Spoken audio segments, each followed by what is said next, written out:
যদি রাস্তা ফাঁকা থাকে একটু টানা যাবে এই রাস্তায়। হ্যাঁ, ফাঁকাই আছে।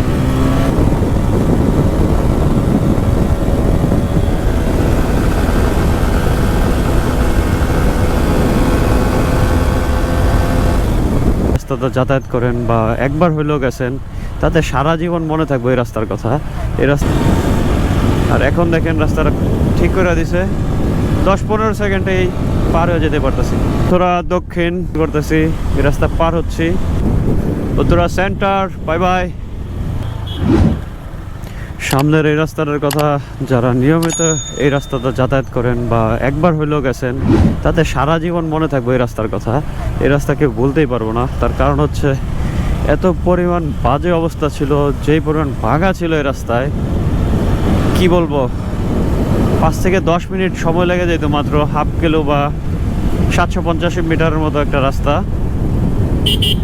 1 কিলো হইতে পারে, এত এক্সাক্ট হিসাব কীভাবে দেবো আন্দাজ করে। আর এখন দেখেন রাস্তাটা ঠিক করে দিছে, 10-15 সেকেন্ডেই পার হয়ে যেতে পারতেছি।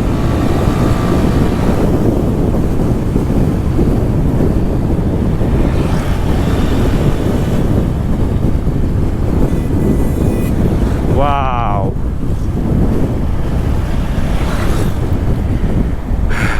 উত্তরা দক্ষিণ বা উত্তরা সেন্টার না, উত্তরা সাউথ স্টেশনের নিচে এখন অবস্থান করতেছি। এই রাস্তা পার হচ্ছি।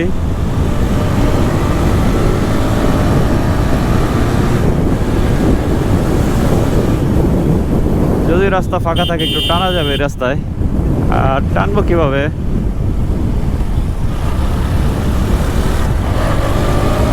হ্যাঁ, ফাঁকাই আছে।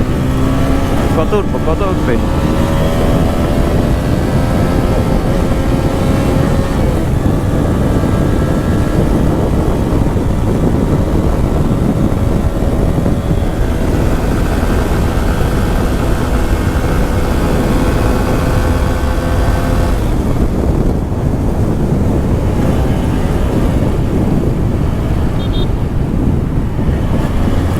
বাইকের সার্ভিস ডিউ আছে, তার জন্য খুব বেশি একটা উঠলো না।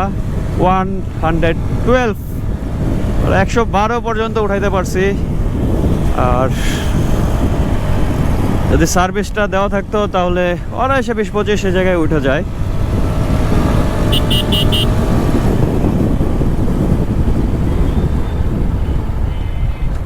ওয়েদার ভালো আছে। দুপুর টাইম, দুপুর বলতে 11:40 বাজে। বাট মেঘলা আকাশ আজকেও। Uttara centre, bye bye.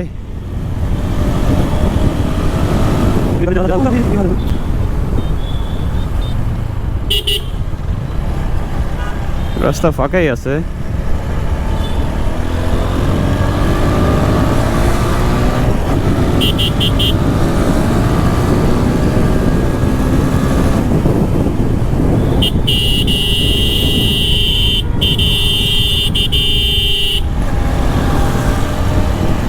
এবার কি গাড়ির পিছনে গাছ লাগাইছে নাকি?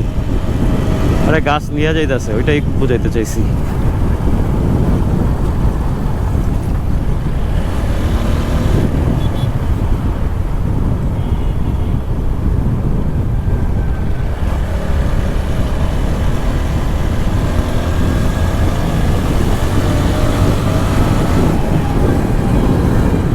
চেকপোস্টে পুলিশ আছে? আছে। সিগন্যাল কি দিবে আমাকে? মনে হয় না। আর আমার পাইজল লাগানো আছে, চেহারা দিকে তাকাইতে পারবে না। প্যারা নাই। হেলমেট, গ্লাভস, শুও পরেছি আজকে। কীভাবে আটকাইব? দেখলে তো বুঝে সব কিছু আছে। আর অবশ্যই সব কিছু আছে। সব কিছু থাকা সত্ত্বে আমি কেন নিয়ে আসবো না? এই যে তাদেরকে ধরলে হয়তো একটু কর দিত। 3 জন, একজন হেলমেট পরছে, একটা হেলমেটের মামলা খাবে, আবার 3 জনের একটা মামলা খাবে। মোট 2টা মামলা, 2000 টাকা কনফার্ম। আর যদি এর আগে খেয়ে থাকে কোনো ব্যাপারই না, আরও বেশি। সামনে সেনাবাহিনীর ক্যাম্প আছে, কপাল ভালো থাকলে ধরা খাইতে পারে। বিশেষ করে এখন যারা দিয়াবাড়িতে যাতায়াত করবেন বা ঘুরতে আসবেন ভাবতেছেন, একা আসেন, গার্লফ্রেন্ড নিয়ে আসেন, কোনো প্যারা নাই। বাট হেলমেট আর গাড়ির পেপারস মাস্ট সাথে নিয়ে আসবেন। রং সাইড দিয়ে চলাচল করার চেষ্টাও করবেন না, ভুলেও। কট খাইলে কোনো ছাড়া নাই।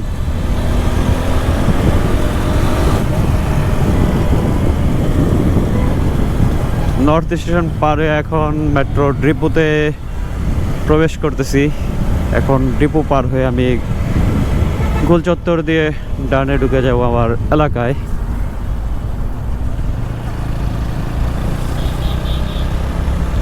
এই যে মেট্রো ডিপো, এখানেই ভিতরে যত ট্রেনগুলো আছে ভিতরে পার্কিং করা হয়।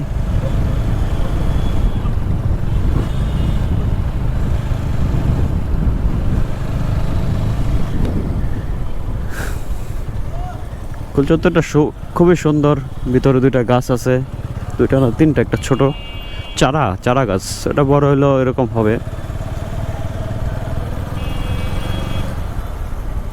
সো ভিডিওটি কেমন লাগলো জানাবেন। দেখা হচ্ছে অন্য একটি ভিডিওতে অন্য কোনো এক জায়গা থেকে। ততক্ষণ পর্যন্ত ভালো থাকবেন, সুস্থ থাকবেন, আল্লাহ হাফেজ। আর হ্যাঁ, চ্যানেলটি যদি সাবস্ক্রাইব করে না থাকেন অবশ্যই সাবস্ক্রাইব করে রাখবেন, যাতে পরবর্তী ভিডিও চলে আসে আপনার সামনে সবার আগে। আর ফেসবুক থেকে দেখলে ফলো দিয়ে রাখতে পারেন, ওইখানেও সেম প্রসেসিং, ভিডিও সবার আগে চলে আসবে আপনার কাছে। Bye bye.